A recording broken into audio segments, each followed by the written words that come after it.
Bismillahirrahmanirrahim. Assalamualaikum warahmatullahi wabarakatuh.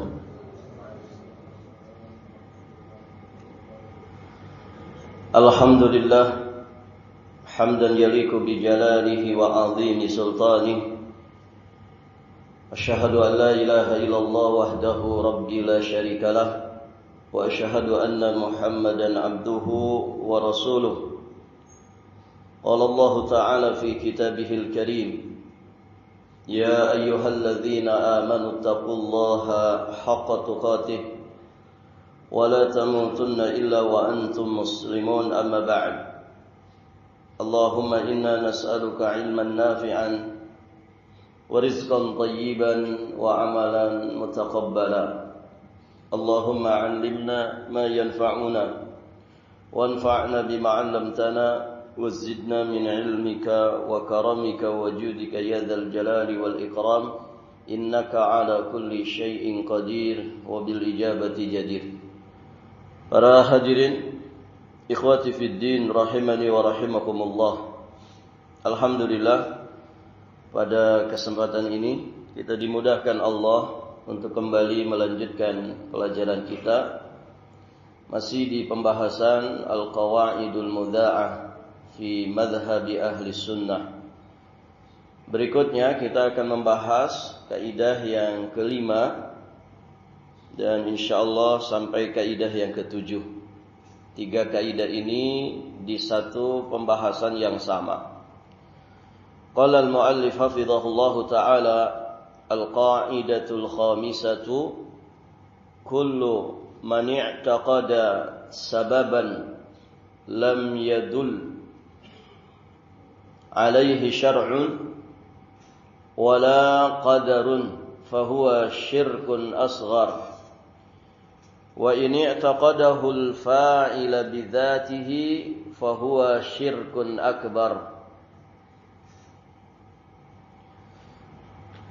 Kullu, ya setiap orang yang meyakini adanya suatu sebab yang tidak ditunjukkan oleh syariat maupun oleh qadar, maka itu termasuk syirik kecil. Namun jika dia meyakini bahwa sebab itu berpengaruh dengan sendirinya tanpa kehendak Allah, maka ini termasuk syirik besar. Kemudian di kaidah yang keenam, al-asbabu mu'athiratun la bidzatiha. Sebab-sebab itu berpengaruh bukan karena dirinya sendiri. Kemudian di kaidah yang ketujuh, al-iltifat ilal asbabi mutlaqan syirkun fi syar'i. Memusatkan perhatian sepenuhnya kepada sabab secara mutlak adalah bentuk kesyirikan menurut syariat. Wa adamul iltifat laha mutlaqan qadhun fi syar'i. Sedangkan mengabaikan sebab-sebab sama sekali secara mutlak merupakan celaan terhadap syariat. Wal akhdhu biha ma'a kamali tawakkuli 'ala Allah huwa haqiqatus syar'i. Adapun mengambil sebab disertai dengan kesempurnaan tawakal kepada Allah, itulah hakikat dari syariat. Baik, para jamaah yang dirahmati Allah, di 3 kaidah ini penulis hafizahullahu taala ingin menjelaskan kepada kita tentang satu pembahasan penting, yakni berkaitan dengan pembahasan tawakal. Beliau ingin menegaskan bahwa tawakal yang benar itu tidak menafikan yang namanya al-akhdhu bil asbab, menempuh sebab. Dalam bahasa kita, menempuh sebab itu sama dengan ikhtiar, sama dengan usaha, menempuh sebab. Nah, itu istilah menempuh sebab. Itu sama dengan ikhtiar. Kalau kita di ruangan ini kedinginan, supaya tidak dingin, bagaimana caranya? Maka kita menempuh sebab supaya kita tidak kedinginan. Mungkin dengan pakai jaket, mungkin dengan pakai pakaian yang berlapis-lapis.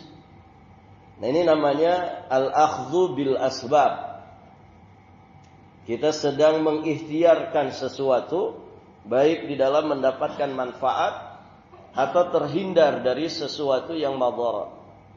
Kalau kita di pagi hari selesai pengajian ini merasa lapar, maka bagaimana cara kita supaya menghilangkan lapar? Maka kita menempuh sebab hilangnya lapar kita. Caranya bagaimana? Ya sarapan. Begitu kan? Kita kehausan. Bagaimana ikhtiar supaya kita tidak kehausan? Berarti minum, kan begitu. Kita ingin punya anak keturunan. Bagaimana cara ingin punya anak keturunan? Kita menempuh sebabnya supaya kita dapat keturunan. Jadi dengan cara menikah. Dan demikian seterusnya. Nah, itu namanya al-akhdhu bil asbab. Kita di akhirat pengen masuk surga. Gimana caranya? Tempuh sebabnya. Sebab untuk bisa masuk ke dalam surga. Ikhtiarkan, usahakan. Dan Allah sudah menjelaskan, wa tazawwadu fa inna khairaz zadi taqwa. Sebaik-baik bekal bagi kalian untuk selamat dan bahagia di akhirat adalah takwa. Ketika Allah menjelaskan surga, Allah katakan uiddat lil muttaqin. Surga itu telah Allah persiapkan bagi orang-orang yang bertakwa. Maka ketika seorang hamba ingin masuk ke dalam surga, dia ikhtiarkan, dia berusaha, dia menempuh sebabnya. Dengan cara apa? Dengan cara dia bertakwa kepadanya. Nah, itu namanya al-akhdhu bil asbab. Baik para jamaah. Sebelum kita membahas hukum-hukum terkait dengan sebab, maka kita akan pahami dulu tentang hakikat daripada tawakal. Karena ikhtiar atau menempuh sebab itu bagian daripada ketawakalan. Baik. Para ulama menegaskan bahwa tawakal yang benar itu meliputi 3 hal. Tawakal yang benar itu meliputi 3 hal. Yang pertama, al-i'tiqad, keyakinan. Yang kedua, al-i'timad, penyandaran. Dan yang ketiga, al-ikhtiyar. Ikhtiar, ini bahasa Arab yang sudah jadi bahasa kita. Maka sekian kata dalam bahasa Arab terjemahannya sama seperti bahasa Arabnya. Ikhtiar ya ikhtiar, begitu kan? Masjidun ya masjid, madrasatun madrasah, gitu ya. Baik, para jamaah, ikhtiar. Ikhtiar inilah yang terkait dengan pembahasan 3 kaidah yang tadi kita bacakan. Yakni al-akhdhu bil asbab, berusaha. Baik, para jamaah yang dirahmati Allah. 3 poin ini yang harus kita perhatikan terkait dengan masalah tawakal. Yang pertama tadi, i'tiqad. I'tiqad itu keyakinan. Jadi orang yang tawakal, dan tawakal itu ibadah yang besar, ibadah yang sangat agung, maka harus disertai dengan i'tiqad. Harus disertai dengan keyakinan. Keyakinan kepada Allah sebagai sasaran tawakal kita. At-tawakkul 'ala Allah. Karena tawakal itu kepada Allah. Maka dia harus mengiringinya dengan keyakinan tentang Allah. Keyakinan yang benar tentang Allah. Bahwa seorang hamba hendaknya mengetahui dengan pasti, meyakini tanpa ragu sedikit pun, bahwa al-umur biyadillah. Segala urusan itu ada di tangan Allah. Segala urusan itu ada di tangan Allah. Urusan dunia, urusan agama. Semua urusan manusia itu ada di tangan Allah. Kita juga meyakini dengan sepenuh keyakinan bahwa apa yang Allah kehendaki terjadi pasti akan terjadi. Sehebat apapun orang menghalang-halanginya. Kalau Allah menghendaki sesuatu itu terjadi, pasti terjadi. Kemudian apa yang tidak Allah kehendaki, maka selama-lamanya tidak akan pernah terjadi. Seberapa hebat pun manusia kemudian mengupayakannya. Dan ini akidah kita tentang Allah. Mengimani bahwa apa yang ditakdirkan terjadi pasti terjadi. Apa yang Allah kehendaki tidak akan pernah terjadi, maka tidak akan pernah terjadi. Pun halnya yang terkait dengan diri kita. Apa yang Allah kehendaki menimpa diri kita tidak akan pernah meleset. Apa yang Allah kehendaki tidak menimpa kita, maka selama-lamanya tidak akan pernah menimpa kita. Baik, hadirin jamaah yang dirahmati Allah. Dan kita juga mesti meyakini bahwa Allah lah yang maha kuasa untuk memberikan manfaat. Allah satu-satunya yang maha kuasa untuk menolak madarat. Allah yang maha kuasa untuk memberi. Allah maha kuasa untuk menahan sesuatu sehingga tidak diberikan. Allah lah satu-satunya zat yang menciptakan sebab. Dan Allah lah satu-satunya zat yang menjadikan sebab itu berpengaruh atau tidak. Nah, ini keyakinan di dalam tawakal kita kepada Allah. Harus ada i'tiqad ini. Harus ada keyakinan ini tentang Allah. Kemudian yang kedua, i'timad. I'timad itu penyandaran. Karena memang orang yang bertawakal, ya sebagaimana makna dari tawakal itu memasrahkan urusan. Berarti di sini hati kita betul-betul bersandar hanya kepada Allah dengan as-siqah billah. Dengan sepenuhnya percaya kepada Allah Subhanahu wa taala. Kita serahkan segala urusan dunia, urusan agama, urusan akhirat kepada Allah Azza wa Jalla dengan penuh keyakinan. Karena hadirin jamaah yang dirahmati Allah, semua urusan itu bergantung kepada Allah. Ya. Kita sering mendengar ya, apa istilah hidup ini berat, bersandarlah, kan begitu. Orang kalau sudah merasakan berat, maka untuk dia meringankan bebannya itu ya dengan bersandar gitu ya. Jadi orang-orang yang bersandar biasanya bebannya berat gitu ya. Orang capek di jalan misalkan gitu ya, barakallahu fikum, maka untuk meringankan rasa lelahnya, rasa letihnya, bebannya, maka dia bersandar, begitu ya. Bersandar, mungkin di bawah pohon, mungkin di bawah tiang, begitu kan? Barakallahu fikum. Seorang suami yang penat dengan urusan kantornya, barakallahu fikum, pulang ke rumah ingin meringankan beban urusannya, ya di urusan kantornya, dia bersandar di pangkuan istrinya. Bersandar para jamaah. Nah, kalau di dunia untuk meringankan beban itu kita lakukan dengan cara bersandar. Dan itu bisa mengurangi beban kita.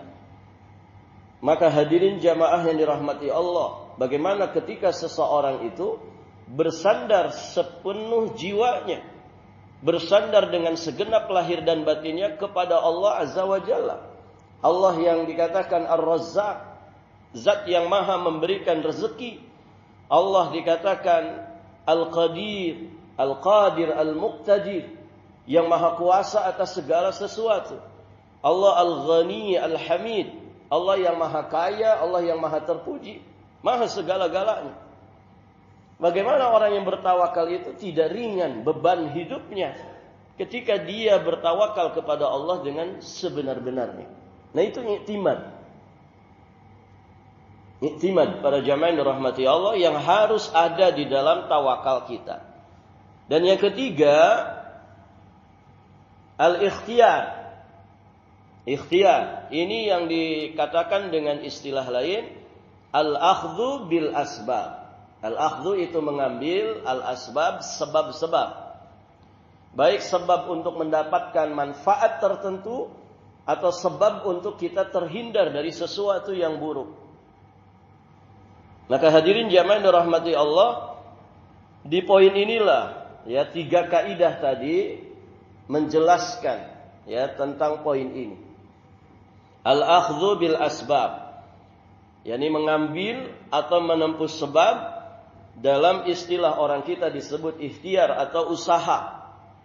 Tentu yang dimaksud di sini yang dibolehkan atau diizinkan oleh syariat. Baik untuk meraih satu kemanfaatan tertentu atau untuk terhindar dari mafsadat atau madarat tertentu. Baik, para jamaah yang dirahmati Allah.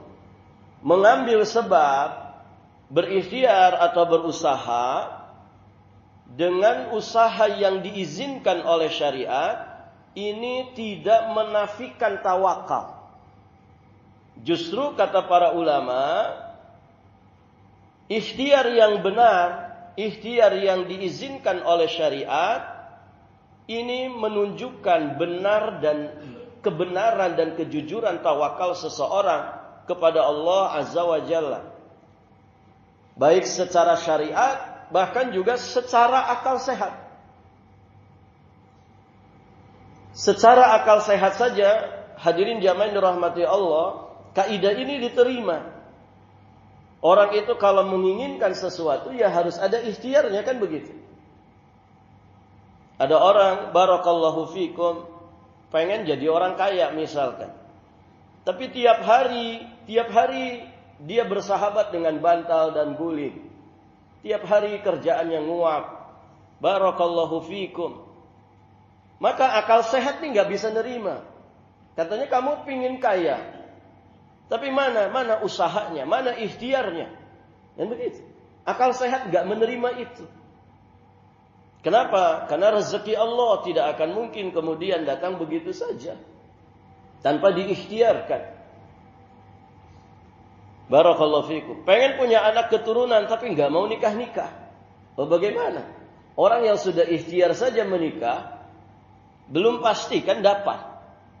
Itu nanti terkait dengan takdir Allah. Walaupun dia sudah menempuh sebabnya, artinya sudah ada yang dia ikhtiarkan. Tapi orang yang sama sekali nggak ikhtiar, maka akal sehat kita juga tidak menerima. Apalagi bicara hukum syariat. Lebih lanjut dari itu, ada orang pengen surga, pengen selamat dan bahagia di kehidupan akhiratnya, tapi nggak ada usahanya. Nah, ini ngawur para jamaah. Anda bermimpi di siang bolong.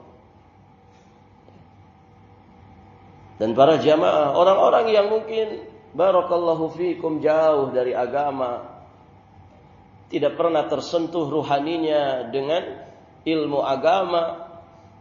Orang yang jauh dari Allah Azza wa Jalla bahkan cenderung memusuhi orang-orang yang sedang berikhtiar menjalankan agamanya dengan sebaik-baiknya. Itu orang-orang kayak gitu kalau ditanya, Anda di akhirat pengen dapat apa? Rata-rata jawabannya ya pengen surga. Surga harga mati. Kan begitu. Tapi yang jadi masalah mana ikhtiarnya? Mana ikhtiar? Kalau Anda tidak ikhtiar, ini akal sehat gak bisa nerima. Apalagi dalam hukum syariat. Bagaimana Anda pengen ke surga di akhirat, tapi yang ditempuh saat di dunia, jalan-jalan yang mengantarkan kepada neraka. Ya. Orang Arab bilang mushmakul. Tidak masuk di otak. Tidak masuk akal. Hadirin jamaah yang dirahmati Allah. Jadi, ketika seseorang berusaha dengan usaha yang diizinkan oleh syariat, maka ikhtiarnya ini sama sekali tidak berseberangan dengan tawakal. Justru itu merupakan indikasi benar dan jujurnya tawakal seseorang kepada Allah, baik secara syariat ataupun tadi secara akal sehat. Makanya Imam Ibnu Qayyim Al-Jauziyah alaihi rahmatullah di dalam kitabnya Madarijus Salikin, beliau menyampaikan ijma'nya para ulama. Wa ajma'al qawmu ala anna tawakkula la yunafil qiyama bil asbab. Fala yasihhu tawakkulu illa ma'al qiyami biha. Wa illa fahuwa batilatun wa tawakkulun fasidun. Beliau sampaikan bahwa kaum ulama telah bersepakat bahwasannya tawakal tidaklah menafikan ikhtiar. tawakal itu tidak meniadakan menempuh sebab.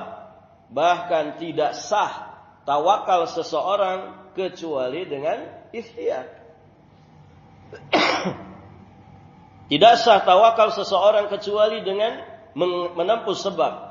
Jika tawakal tanpa ikhtiar, maka tawakal itu adalah tawakal yang batil, tawakal yang rusak.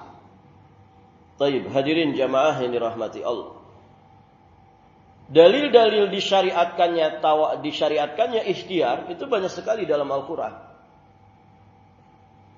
Dalil-dalil ayat-ayat di dalam Al-Quran yang mensyariatkan kita menempuh sebab itu banyak sekali. Kita kasih contoh di surat Al-Baqarah ayat 60. Ketika Nabi Musa alaihi salam memohon curahan air kepada kaumnya, kepada Allah untuk kaumnya.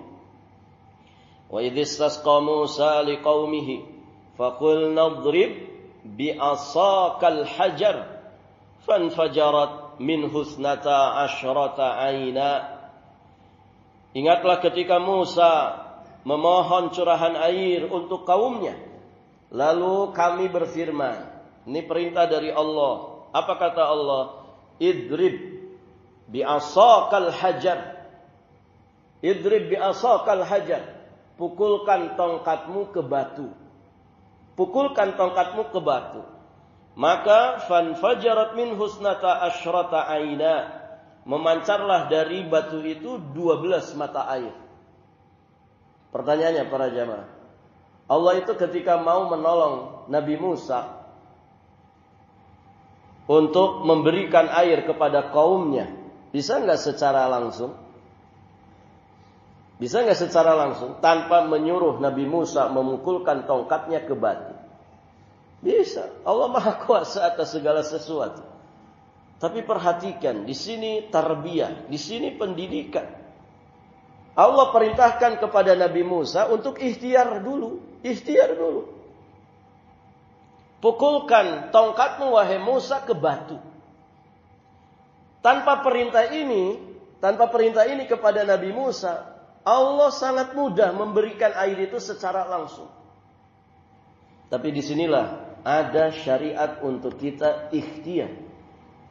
Kalau para Nabi dan Rasul saja, mereka diperintah untuk ikhtiar. Maka bagaimana dengan kita? Para jamaah yang dirahmati Allah. Pun demikian, di peristiwa saat beliau bersama pengikutnya yang beriman dikejar oleh Fir'aun dan bala tentaranya. Sampai kemudian mentok di pinggir laut. Bingung. Di depan lautan yang begitu luas. Kemudian di belakang Fir'aun dengan bala tentaranya yang sudah siap menyergap. Dalam keadaan seperti itu Allah wahyukan kepada Nabi Musa. Ini ada di surat Asy-Syu'ara ayat 63. Wa auhayna ila Musa anidrib bi'asakal bahr fanfalaqa fakana kullu firqin qattawdil azim. Lalu kami wahyukan kepada Musa. Apa kata Allah? Pukullah laut itu dengan tongkatmu. Maka terbelahlah laut itu para jamaah. Dan setiap belahan itu seperti gunung yang sangat besar. Baik. Allah kuasa menjadikan laut itu terbelah dengan sendirinya. Ya. Idza arada syai'an, Allah itu ketika menginginkan sesuatu tinggal bilang kun fayakun. Tapi kenapa di sini Allah memerintahkan Nabi Musa untuk memukulkan tongkatnya ke laut? Sehingga lautan itu terbelah menjadi jalanan yang begitu besar. Untuk Nabi Musa dan juga pengikutnya yang beriman menyelamatkan diri dari kejaran Fir'aun. Nah disinilah pensyariatan ikhtiar.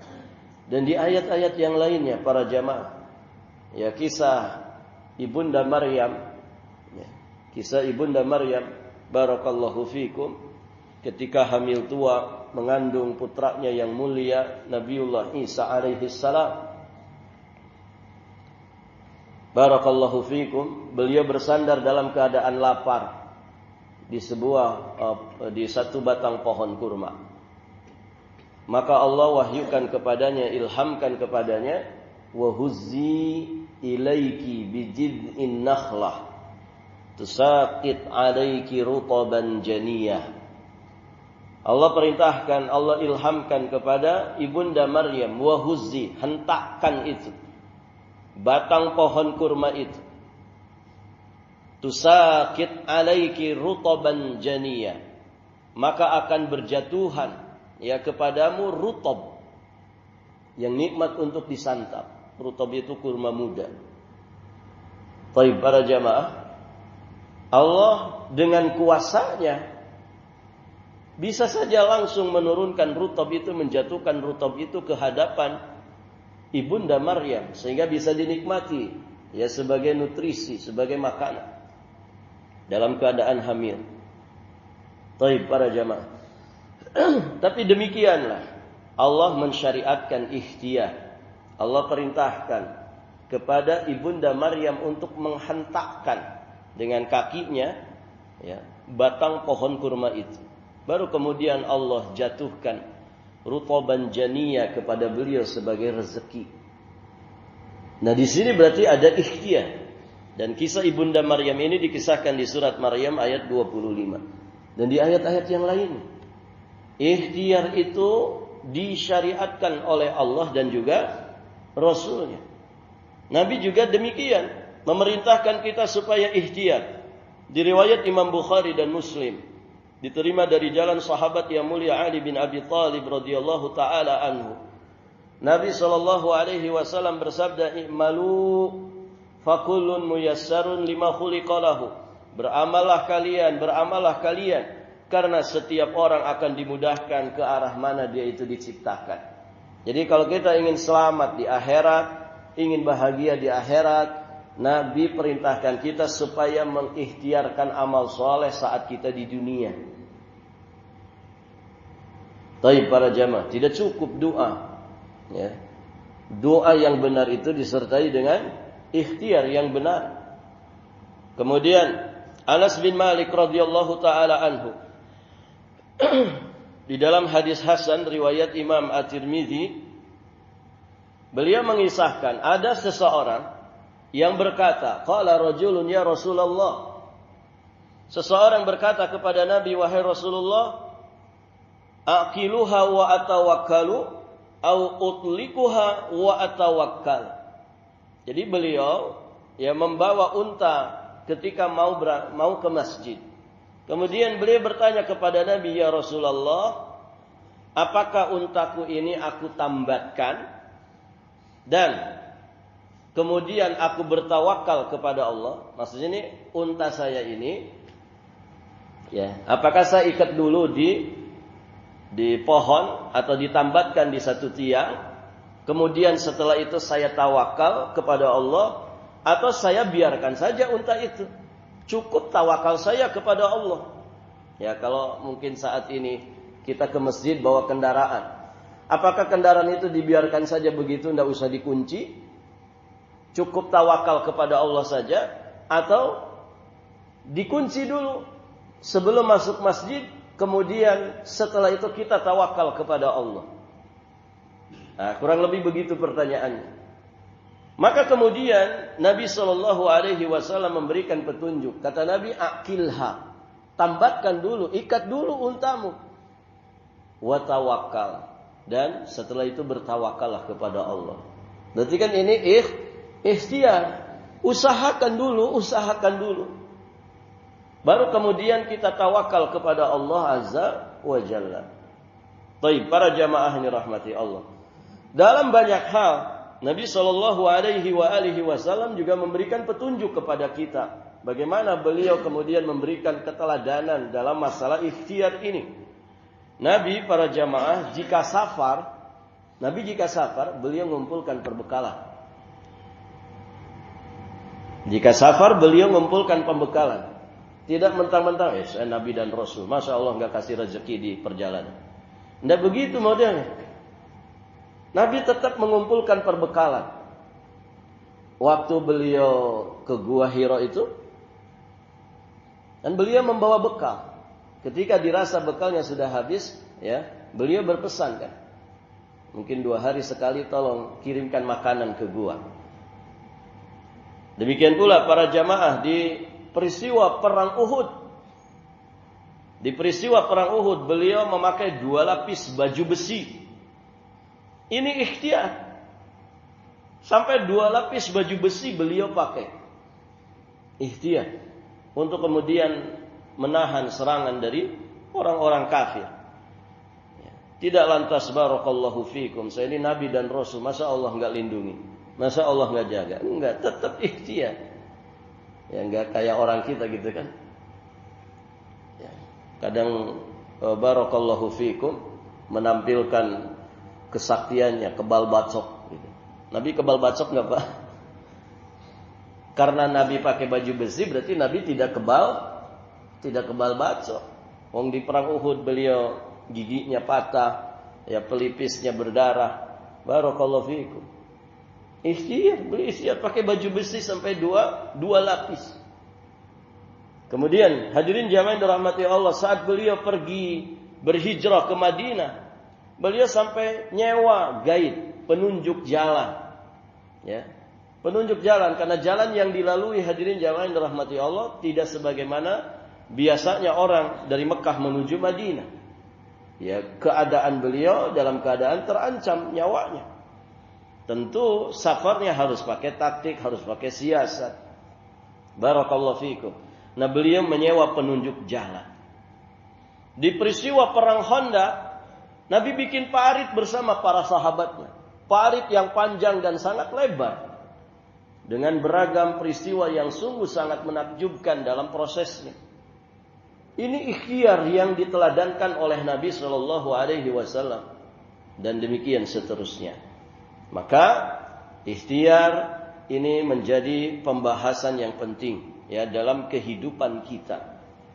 Ya, makanya memahami ilmu ini ilmu yang paling bermanfaat. Kenapa? Karena setiap hari manusia itu berikhtiar. Tiap hari manusia berikhtiar. Yang dilakukan manusia itu semuanya ikhtiar. Para jamaah yang dirahmati Allah. Maka kita jelaskan 3 perkara yang wajib dipahami dalam masalah mengambil sebab atau dalam masalah ikhtiar. Ini kaidah para jamaah. Pertama, sebab yang ditempuh, sebab yang diambil itu harus terbukti secara syar'i atau qadari. Terbukti secara syar'i maksudnya syariat, yakni Al-Quran dan Sunnah telah menunjukkan bahwa sesuatu itu merupakan sebab terjadinya sesuatu atau tidak terjadinya sesuatu. Syariat sudah menunjukkan bahwa sebab ini memang bermanfaat.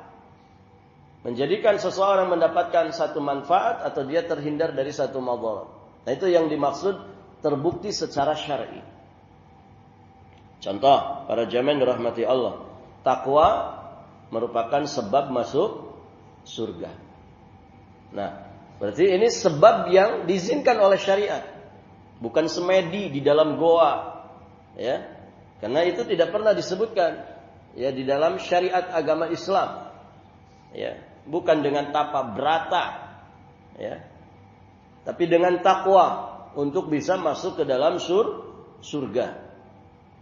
Nah, ini berarti takwa ini ikhtiar yang diizinkan, terbukti secara syar'i. Atau contoh yang lain, orang ingin tenang hatinya, dia berzikir kepada Allah. Nah, zikir ini berarti adalah ikhtiar syar'i. Dan demikian seterusnya. Baik, para jamaah. Kemudian tadi, sebab yang ditempuh atau diambil harus juga terbukti. Kalau tidak secara syar'i atau secara qadari. Itu yang di kaidah kelima itu disebutkan. Secara qadari, maksudnya terbukti secara sunnatullah. Ya, baik pengalaman, pengamatan, logika, penelitian ilmiah itu membuktikan bahwa sesuatu itu menjadi sebab bagi sesuatu yang lain. Contohnya, minum itu sebab hilangnya haus, makan itu sebab hilangnya lapar, pakai jaket sebab hilangnya rasa dingin, dan demikian seterusnya. Taib hadirin jamaah yang dirahmati Allah.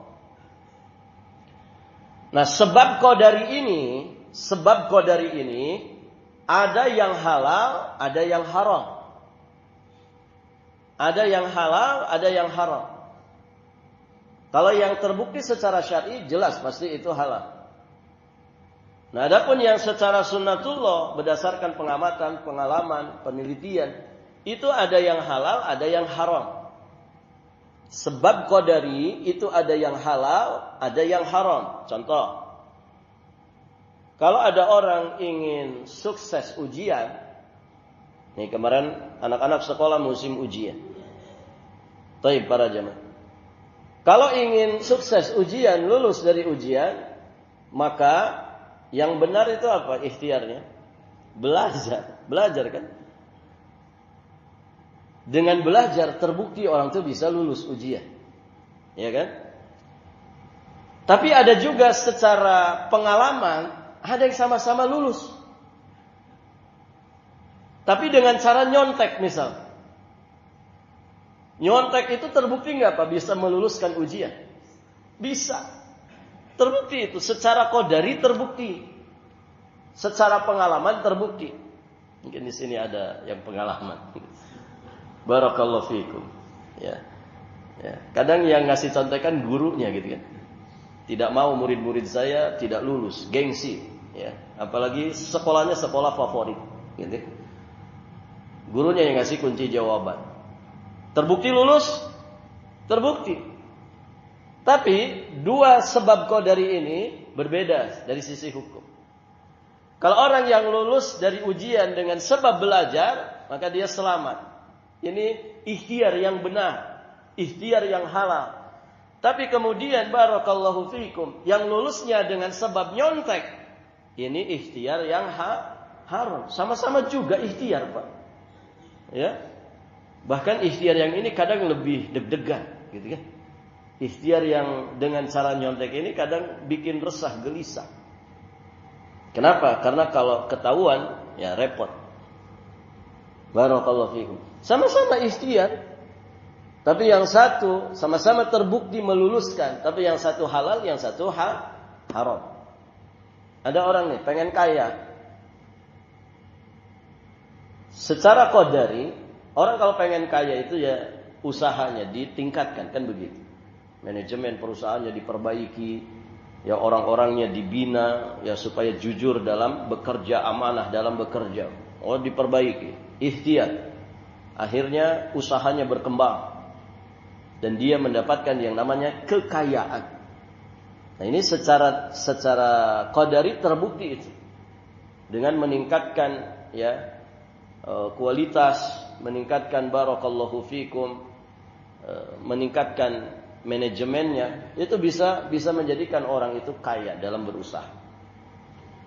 Ada juga para jamaah orang yang ikhtiar kaya, ya, terbukti bisa menjadikan orang itu kaya, tapi ikhtiarnya dengan korupsi misal. Secara qadari, kauni, secara pengalaman, orang korupsi bisa kaya Pak? Bisa tidak? Oh bisa, ya. Setahun menjabat bisa dapat 100 triliun. Begitu kan? Secara kauni qadari, pengalaman, iya bisa. Tapi yang satu halal tadi, tapi yang satunya lagi haram. Ini kan berbeda.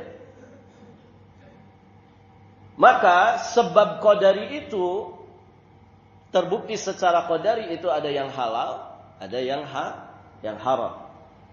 Ketika dia menempuh sebab qadari yang halal, maka selamat dia. Tapi ketika menempuh cara yang haram, barakallahu fiikum, maka dia terjatuh ke dalam keharaman. Ini yang pertama para jamaah. Yang kedua, hati tidak pernah bergantung atau bersandar kepada sebab. Jadi pertama tadi sebabnya dulu harus terbukti secara syariat, kemudian atau terbukti secara kauni qadari, secara sunatullah, pengalaman dan penelitian. Itu sebabnya dulu. Yang kedua, ini kaitannya dengan kitanya. Kita yang mengambil sebab itu, yang sedang berikhtiar dengan satu ikhtiyat itu, jangan pernah sekali-kali hati ini bergantung dan bersandar kepada sebab. Namun bersandarlah kepada penciptanya. Siapa penciptanya? Allah Azza wa Jalla. Pencipta sebab itu Allah. Maka hati ini tidak boleh bersandar kepada sebab. Makanya di kaidah ke-6 tadi disebutkan, sebab itu tidak berpengaruh dengan sendirinya. Kalau kita meyakini sebab itu dengan sendirinya bisa berpengaruh tanpa ada sangkut pautnya dengan kehendak dan izin Allah, ini penyimpangan dalam akidah. Jadi hati ini tidak boleh bersandar ke sebab, tapi bersandarlah kepada pencipta sebab. Kalau kita ingin sembuh dari satu penyakit, maka kita kan ikhtiarnya berobat dengan obat yang halal. Maka yang kedua ini, jangan sekali-kali hati kita bersandar kepada obat. Karena obat itu sabab saja. Ini hanya ikhtiar. Yang menjadikan obat itu berpengaruh dan tidak siapa? Allah Azza wa Jalla. Maka jangan bersandar ke sini.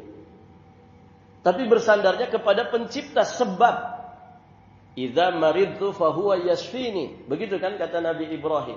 Apabila aku sakit, dialah Allah yang menyembuhkanku, bukan obat. Obat itu ikhtiarnya saja. Nah, ini yang dimaksud kaidah yang kedua. Dan terakhir, hadirin jamaah yang dirahmati Allah, kaidah yang ketiga, sebesar dan sehebat apapun sebuah sebab, tetaplah berkeyakinan bahwa berpengaruh dan tidaknya sebab ini hanya bergantung kepada takdir, bergantung kepada kuasa serta izin Allah Subhanahu wa ta'ala. Segede apapun usaha kita, kalau Allah tidak mengizinkan, tidak akan berpengaruh itu.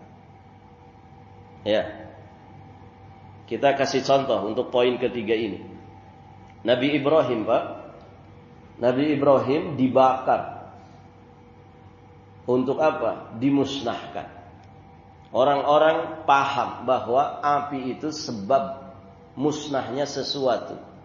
Jangankan manusia, gitu ya. Baja sekalipun kalau dipanaskan bisa meleleh, gitu ya. Bangunan ini dengan sangat mudah bisa roboh rata dengan tanah ketika dibakar, kan begitu.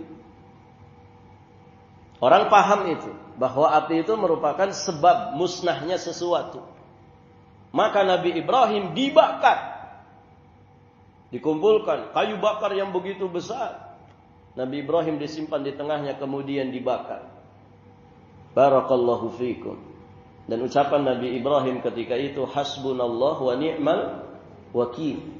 Pertanyaannya, Nabi Ibrahim terbakar? Nabi Ibrahim musnah apa tidak? Tidak. Setelah kobaran api itu kemudian barakallahu fikum padam, tiba-tiba Nabi Ibrahim muncul. Orang nyangka Nabi Ibrahim sudah jadi abu, ya, bersama kayu bakar yang sudah musnah itu. Ternyata tiba-tiba muncul. Nah, ini menunjukkan bahwa sebesar apapun ikhtiar, kalau Allah kemudian berkehendak tidak mengizinkan sebab itu berpengaruh, tidak akan pernah berpengaruh sama sekali. Dan keyakinan ini harus ada. Jika tidak ada, kita terjatuh ke dalam syirkun akbar. Itu yang disebutkan di dalam kaidah. Hadirin jamaah yang dirahmati Allah, bahwa orang yang meyakini sebab itu berpengaruh dengan sendirinya tanpa ada sangkut paut dengan kehendak dan izin Allah, ini syirkun secara syariat, kesyirikan secara syariat. Karena berarti dia meyakini ada pencipta lain selain Allah. Demikian para jamaah yang dirahmati Allah. Ya, ini 3 kaidah penting terkait dengan ikhtiar atau menempuh sebab. Ketiga-tiganya mesti dipenuhi di saat kita berikhtiar. Kalau kita memenuhinya, maka kita dikatakan mukmin muwahhid. Jika kriteria pertama tidak ada, sebab itu tidak terbukti secara syar'i atau qadari, maka dihukumi syirik kecil. Kenapa? Karena berarti kita meyakini ya, atau menjadikan sesuatu sebagai sebab padahal aslinya dia bukan sebab. Syirik kecil. Contoh orang pakai jimat. Para jamaah pakai jimat. Maka orang sekedar pakai jimat, dia yakin Allah yang memberi rezeki, Allah yang tolak bala. Tapi ini ikhtiar. Jimat ini sabab. Kita katakan, jimat itu secara syar'i atau qadari, dia bukan sebab Anda mendapatkan manfaat atau Anda tertolak dari bala. Bukan sebab. Maka Anda terjatuh ke dalam syirik kecil. Kalau Anda meyakini jimat ini dengan sendirinya yang mendatangkan manfaat kepada saya, dan saya terhindar dari bala dengan jimat ini, nggak ada sangkut pautnya dengan izin dan kuasa Allah, Anda terjatuh dalam syirik besar. Ya. Dari mana jimat bisa mendatangkan manfaat? Hadirin, dari mana dukun itu bisa menjadikan orang itu kaya? Pak, kalau dukun itu bisa memberikan kekayaan, dianya sendiri harusnya kaya.